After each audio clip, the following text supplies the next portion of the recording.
Hello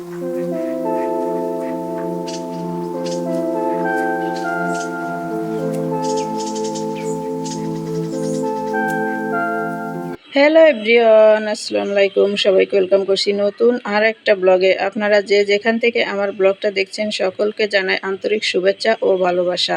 দেখেন সকাল সকাল উঠিয়ে রেকটা গোছানোর জন্য লেগে গেলাম। এরপর আমার মেয়েও চলে আসছে। দেখেন আপনাদের সাথে কথা বলতে বলতে আমার র্যাকটা গোছানো কমপ্লিট হয়ে গেছে। তারপর আমি র্যাকটি গুছিয়ে আপনাদের দেখিয়ে দিলাম। তারপর দেখেন আমার মেয়ে এখানে এগুলো কি করছে, সব নোংরা এনে এভাবে ছিটিয়ে ছিটিয়ে রাখছে। এর মাঝে আমি কিন্তু রান্নাটি বসিয়ে দিছি। দুপুরের রান্না আমার শেষ হয়ে গেছে। এটি ছিল আমার বিকালবেলার ভিডিও। বিকালবেলা আমি সন্ধ্যার নাস্তার জন্য একটু ফালুদা বানিয়ে নিব, তাই আপনাদের সাথে শেয়ার করে নিলাম। এখানে আমি কাস্টার্ড পাউডারটি বেশি পরিমাণে গুঁড়া দুধ দিয়ে গুলিয়ে নিয়েছি যাতে একটু ঘনত্ব বেশি হয়।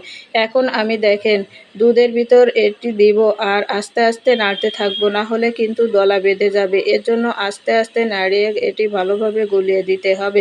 তারপর এখানে আমি কিছু ফল নিয়ে নিয়েছি। ফলগুলো এখন আমি কেটে নিব, টুকরা টুকরা করে কেটে নেব। এখন আমি আপেলটি কেটে নিলাম।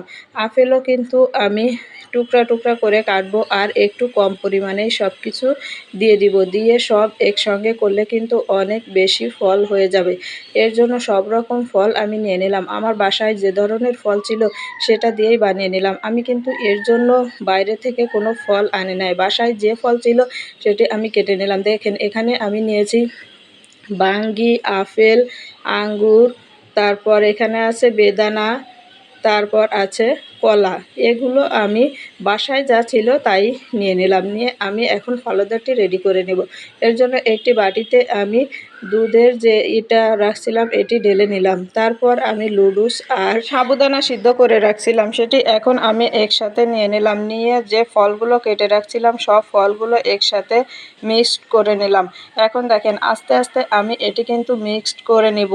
এরপর মিক্সড করে নিয়ে আমি সার্ভ করে দিব সবাইকে। এখন আমি নিজের জন্য একটু বাটিতে উঠিয়ে নিচ্ছি। এতে কিন্তু আমি বেশি পরিমাণ কোনো ধরনের কিছু ইউজ করিনি, কারণ হঠাৎ করে বানিয়েছি। বাসায় যা কিছু ছিল তাই দিয়েই আমি ফালুদাটি রেডি করে নিলাম। এখন দেখেন ফালুদাটি দেখতে আপনাদের কাছে কেমন হয়েছে। বাসায় কিন্তু কোনো রকমের কোনো আইসক্রিম ছিল না, এর জন্য আইসও জমানো ছিল না। এর জন্য আমি একটু আইস জমিয়ে নিয়ে আইসটি এর ভিতর দিয়ে দিলাম।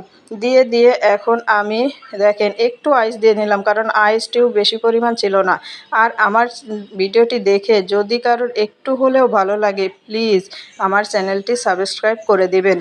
আর ইনশাল্লাহ আশা করি আমাকেও আপনাদের পাশে পাবেন। আমরা যদি একে অপরকে সাপোর্ট করে সবার পাশে থাকি তাহলে তো কোনো ক্ষতি নেই। আসেন আমরা একে অপরকে সাপোর্ট করে সবার পাশে থাকি। এরপর দেখেন এটা ছিল রাত 8:30টার ভিডিও। তখন আমার মেয়ে রেডি হয়ে গেছে বাইরে যাওয়ার জন্য। বাইরে একটু ঘোরাফেরা করতে তার খুবই ভালো লাগে।